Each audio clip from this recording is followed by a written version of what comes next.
Peradaban manusia adalah hasil dari perkembangan sosial, budaya, dan teknologi yang terjadi selama ribuan tahun. Sejak awal kemunculan manusia modern sekitar 300.000 tahun yang lalu, peradaban terus berevolusi melalui berbagai tahap, mulai dari kelompok pemburu pengumpul hingga masyarakat modern yang kompleks. Peradaban manusia terbentuk melalui interaksi dengan lingkungan, kemampuan beradaptasi, serta inovasi yang memungkinkan manusia menciptakan kehidupan yang lebih teratur dan terstruktur. Tahap awal peradaban. Peradaban pertama dimulai ketika manusia beralih dari gaya hidup nomaden menjadi menetap dan bertani. Revolusi Neolitikum sekitar 10.000 tahun yang lalu menandai perubahan besar ini, memungkinkan manusia membangun pemukiman permanen. Dengan pertanian sebagai dasar ekonomi, manusia mulai menciptakan desa-desa dan kota-kota kecil yang kemudian berkembang menjadi pusat kebudayaan.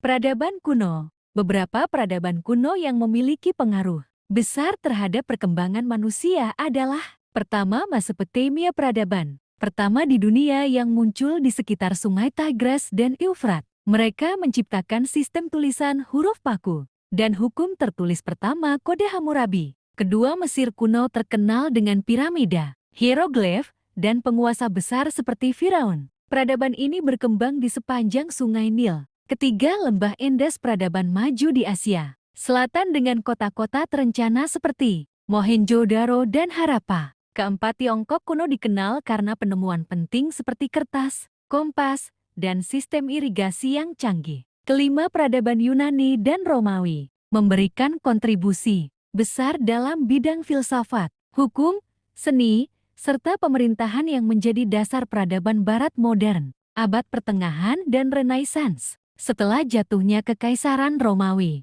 dunia memasuki abad pertengahan, di mana kekuasaan terfragmentasi dan kehidupan masyarakat dipengaruhi oleh agama. Meskipun dianggap sebagai masa stagnasi di Eropa, peradaban di Timur Tengah, India, dan Tiongkok tetap berkembang pesat, terutama dalam bidang sains, matematika, dan kedokteran. Renaissance abad ke-14 hingga ke-17 di Eropa membawa kebangkitan ilmu, pengetahuan, dan seni, menandai awal dari era modern, era industri dan modern. Revolusi industri pada abad ke-18 membawa perubahan besar dalam kehidupan manusia. Teknologi berkembang pesat, kota-kota menjadi pusat industri, dan transportasi serta komunikasi mengalami kemajuan luar biasa. Abad ke-20 dan ke-21 ditandai dengan perkembangan teknologi digital, globalisasi, dan urbanisasi. Peradaban manusia kini semakin terhubung satu sama lain,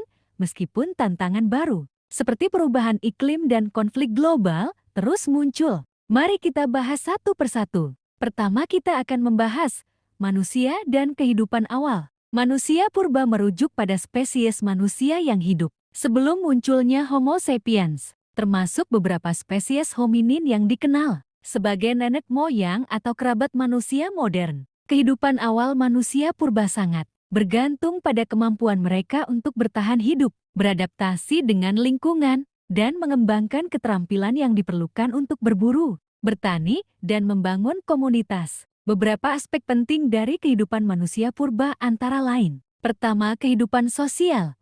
Manusia purba hidup dalam kelompok atau suku kecil yang berburu dan meramu untuk bertahan hidup. Mereka mengandalkan kerjasama dalam berburu hewan dan mencari makanan. Beberapa spesies seperti Neanderthal bahkan menunjukkan bukti adanya ikatan sosial yang kuat, termasuk merawat anggota kelompok yang sakit atau terluka. Kedua, perkakas dan teknologi. Manusia purba mulai membuat alat-alat sederhana dari batu, tulang, dan kayu untuk membantu berburu, memotong daging, atau melindungi diri. Perkakas batu seperti pisau dan alat pemanggang pertama kali muncul pada periode Paleolitikum. Alat-alat ini menunjukkan perkembangan pemikiran dan keterampilan teknis yang lebih kompleks. Ketiga, agama dan spiritualitas. Ada bukti bahwa manusia purba mungkin sudah memiliki kepercayaan spiritual atau agama. Ini bisa dilihat dari artefak seperti lukisan gua, ukiran, atau makam yang ditemukan, yang menunjukkan bahwa mereka mungkin sudah memiliki pemahaman tentang kehidupan setelah mati atau simbolisme religius. Keempat, perburuan dan pemangangan. Manusia purba adalah pemangsa dan pengumpul makanan. Mereka berburu binatang liar dan mengumpulkan tumbuhan serta buah-buahan untuk bertahan hidup. Teknik berburu mereka termasuk penggunaan tombak atau perangkap untuk menangkap hewan. Berkat pengetahuan yang didapat dari pengalaman dan pengamatan terhadap alam, mereka dapat bertahan hidup dalam kondisi yang keras. Kelima, perkembangan evolusi.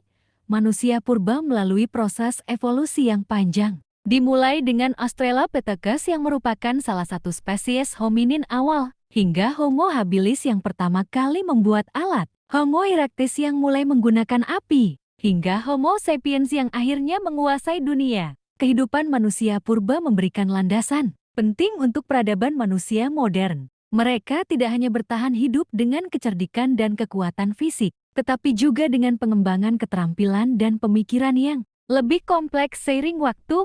Pembahasan kedua, revolusi pertanian. Revolusi pertanian merujuk pada perubahan besar dalam cara manusia memproduksi makanan yang terjadi di berbagai bagian dunia pada periode yang berbeda. Revolusi ini melibatkan adopsi teknologi baru, perubahan dalam metode pertanian, serta pengembangan teknik yang lebih efisien. Ada beberapa fase penting dalam sejarah revolusi pertanian. Pertama, revolusi pertanian Neolitik, sekitar 10.000 tahun yang lalu. Perubahan besar pertama dalam pertanian terjadi ketika manusia beralih dari berburu dan meramu ke pertanian menetap. Mereka mulai menanam tanaman dan memelihara hewan, seperti gandum, jagung, dan domba, di daerah-daerah yang kini dikenal sebagai Timur Tengah, Asia, dan Amerika. Ini memungkinkan masyarakat berkembang dan mendirikan pemukiman permanen. Kedua, revolusi pertanian Inggris, 1700-an,